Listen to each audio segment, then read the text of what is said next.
Hello guys, welcome back to Sirappu media 2.0. நான் உங்கள் உதய். இன்றைக்கி பிக் பாஸ் வீட்டுக்குள்ளே ஃப்ரீ ஸ்டாஸ்க் வந்து தொடங்கப்பட்டது. இந்த ஃப்ரீ ஸ்டாஸ்கில் முதல் நபராக முதல் ஃபேமிலியாக உள்ளே வந்தது யார் அப்படின்னு பார்த்தீங்கன்னா தீபக்கோடைய ஃபேமிலி வந்துச்சு. ஸோ அவங்களுடைய ரொமான்ஸாக இருக்கட்டும், அதே மாதிரி அவங்க ஷேர் பண்ணிக்கிட்ட விஷயங்களாக இருக்கட்டும், செம்மையாக என்டர்டைன்மெண்ட்டாக ஃபன்னாக வந்து போயிட்டு இருந்தது. இதனை தொடர்ந்து இன்றைக்கான செகண்ட் ஃபேமிலி உள்ளே என்ட்ரு ஆகிறாங்க. அவங்க யார் அப்படின்னு பார்த்தீங்கன்னா மஞ்சரியோட ஃபேமிலி தான். ஸோ மஞ்சரிக்கு வந்து டைவர்ஸ்டு அப்படின்னு உங்களுக்கு நல்லாவே தெரியும்.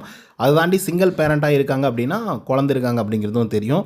ஸோ அவங்களுடைய பையன் வந்து உள்ளே வந்திருக்கான். செம்ம க்யூட்டாக அந்த மூமெண்ட்லாம் வேறு லெவலில் வந்து இருந்துகிட்ருக்கு. ஸோ அதை பார்த்து பயங்கரமாக ரசிக்கிற மாதிரி கண்கள்லாம் கலங்கி கண்கள்லாம் தண்ணீர் வர்ற மாதிரி வந்து பார்த்திங்க அப்படின்னா இருக்குது அப்படின்னே வந்து சொல்லலாம். ஸோ அதை தாண்டி மஞ்சரிக்கு என்ன மைண்டுக்குள்ளே ஓடிட்டுருக்கு அப்படின்னா, நான் வந்து இந்த மாதிரி ஒரு டாஸ்க் வந்து பண்ணேன், டெவில் டாஸ்க் அப்படின்னு சொல்லி. டேய், அம்மாவை பார்க்கும்போது நீ பயந்துட்டியாடா டெவில் டாஸ்கில் அப்படின்னு வந்து கேட்கும்போது, நான் ஏன் பயப்பட போகிறேன், நீ தான் என்னோடய அம்மாவாச்சே அப்படின்னு சொல்லி வேறு லெவலில் ஒரு கண்கள் கணங்குற மாதிரி சில விஷயத்த வந்து பண்ணி விட்டாப்புல அந்த சின்ன பையன். ஸோ அதுலேருந்து நம்ம ஒரு விஷயத்தை வந்து கற்றுக்கணும். அம்மா எப்படி இருந்தாலும் அம்மா தான்டா அப்படிங்கிற மாதிரி வந்து பார்த்திங்கன்னா நம்ம தனுஷ் சார் வந்து சொல்லுவாப்புல, அம்மானா யாருக்கு தான் பிடிக்காது அப்படிங்கிற மாதிரி. ஸோ அந்த மாதிரி தான் அது. அவங்க பேயாக இருந்தாலும் பிடிக்கும், அவங்க தேவதையாக இருந்தாலும் பிடிக்கும், அவங்க எப்படி இருந்தாலும் பிடிக்கும் அப்படின்றதுக்கு இது ஒரு சிறந்த எடுத்துக்காட்டு அப்படின்னு வந்து சொல்லலாம். ஸோ நீங்கள் ஒரு வேளை உங்கள் அம்மாக்களை வந்து பெருசாக நேசிக்கலை அப்படின்னா இதுக்கப்புறமா அது நேசிக்க பழகுங்க.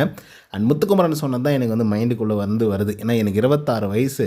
இந்த வயசில் நான் அவங்களுடைய மடியில் என்றைக்கும் படுத்து உறங்கினதே கிடையாது அப்படிங்கிற மாதிரி வந்து சொல்லியிருப்பாப்பில். ஸோ அந்த மாதிரி நீங்கள்லாம் மிஸ் அவுட் பண்ணாதீங்க. உங்களுக்கு ஒரு சான்ஸ் கிடைக்குது அவங்கள நல்லா பார்த்துக்கிற மாதிரி, அவங்கள சந்தோஷமாக வச்சுக்கிற மாதிரி அப்படிங்கிற மாதிரி இருக்குது அப்படின்னா தயவுசெய்து நல்லா பார்த்துக்கோங்க, நல்லா சந்தோஷமாக வச்சுக்கோங்க அப்படிங்கிறத எங்களுடைய சிறப்பு மீடியா 2.0 அப்படிங்கிற சேனல் மூலிமா உங்கள்கிட்ட கேட்டுக்கொள்கிறோம். ஸோ அதை தாண்டி வந்து பார்த்திங்க அப்படின்னா மஞ்சரிக்கு என்ன மனசுக்குள்ளே வந்து ஓடிக்கிட்டு இருக்குது அப்படின்னா, நான் டெவில் டாஸ்கில் வேறு நான் நடித்தேன், அதில் வந்து பயங்கர எக்ஸ்ட்ரீம் லெவலுக்கு வந்து போயிருந்தேன். ஸோ அதனால் வந்து வெளியில் இருக்கக்கூடிய மக்கள் என்னை எப்படி பார்க்குறாங்க, ரொம்ப நெகட்டிவாக பார்க்குறாங்களா, இல்லை பாசிட்டிவாக பார்க்குறாங்களா, இல்லை வேறு ஏதாவது ஒரு கோணத்தில் பார்க்குறாங்களா அப்படின்னு சொல்லி கேட்கும்போது, அதுக்கு வந்து அவங்க தங்கச்சியா என்னன்னு தெரில, அவங்க வந்து சொல்கிறாங்க, ஃப்ரெண்டாக தங்கச்சியான்னு தெரில, அப்படிலாம் ஒன்றும் கிடையாது. மஞ்சரி எப்படி வெளியே இருப்பாலோ அப்படி தான் உள்ளரையும் வந்து இருக்கா, எந்த பிரச்சனையும் கிடையாது, எல்லாமே பாசிட்டிவாக தான் இருக்குது அப்படிங்கிற மாதிரி.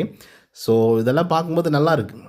ஏன்னா இவ்வளோ நாளாக வந்து ஒரு கண்டஸ்டண்ட்டை நம்ம வந்து வேறு கோணத்தில் பார்த்துருப்போம், சண்டை போட்டு பார்த்துருப்போம், ஃபன் பண்ணி பார்த்துருப்போம், என்டர்டெயின் பண்ணி பார்த்துருப்போம், நிறைய விதங்கள் வந்து நம்ம பார்த்துருப்போம். பட் அவங்க இருக்கக்கூடிய ரியல் எமோஷன்ஸ் அப்படிங்கிறது ஒன்று இருக்குல்ல. ஸோ திடீர்னு ஒரு 40 நாள் 50 நாட்கள் காணாமல் எங்கேயோ ஒரு இடத்துல யாரும் இல்லாத இடத்துல போயிட்டு அவங்கள திடீர்னு நம்ம சொந்த பந்தங்களை பார்க்கும்போது வரக்கூடிய எமோஷன்ஸ், அது வந்து பார்க்கும்போது நமக்கும் கண்கள்லேருந்து கண்ணீர் வரும் அப்படின்னு நான் நினைக்கிறேன்.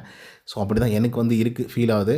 ஸோ இதை பற்றின உங்களோட கருத்துக்கள் என்ன அப்படிங்கிறத கமெண்ட்ஸில் வந்து பதிவு பண்ணுங்கள். இந்த வீடியோ உங்களுக்கு வந்து பிடிச்சிருந்தா லைக் அண்ட் சப்ஸ்கிரைப் பண்ண மறந்துடாதீங்க. நன்றி, வணக்கம்.